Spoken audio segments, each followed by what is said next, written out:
First 2 weeks of the United Auto Workers strike against Detroit's Big Three led to nearly $4 billion in losses. That's according to a new analysis. Lansing-based Anderson Economic Group released those estimated numbers today. They noted their figures do not include any of the strike targets or layoffs that took effect this past Friday.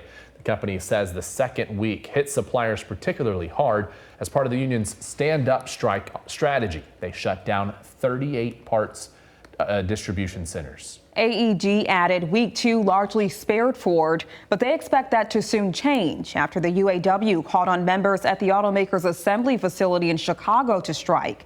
Now, this evening, Ford announced that action forced them to lay off about 330 employees at 2 of their other factories. And despite the strike's nationwide impact, the General Motors plant in Wyoming appears unaffected by it all. Our Marisa Oberly got a look at the production line today. She joins us live in the studio with the story tonight. Marisa.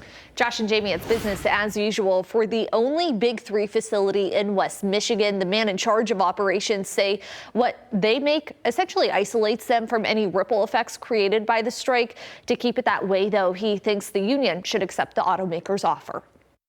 One part at a time.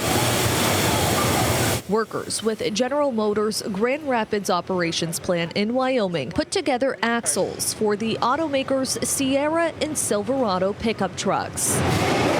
They also make engine components, but Troy Comiskey, who oversees it all, warns the facility may soon sit idle if the United Auto Workers strike against GM continues. The employees in the plant are very concerned.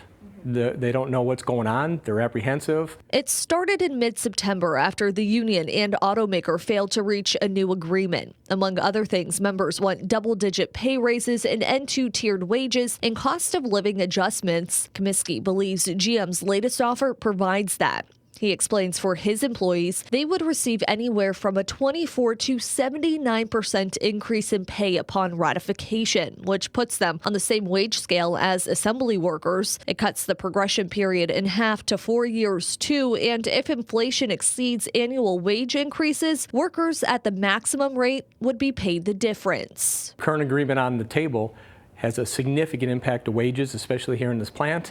It maintains their world-class benefits. It provides job security, and it's a very lucrative package. The UAW disputes the automaker's claims about its cost of living adjustments and job security proposals, though. In 2019, employees at Grand Rapids operations walked off the job for 40 days. Comiskey hopes both sides reach a deal soon. We're obviously watching the negotiations very closely, and we all hope that everyone gets back to work very soon. Local 167 represents UAW members at Grand Rapids operations. We did reach out to the union's president for this story for a comment. However, he was not available. Reporting in the studio, Marisa Oberly, Fox 17 News.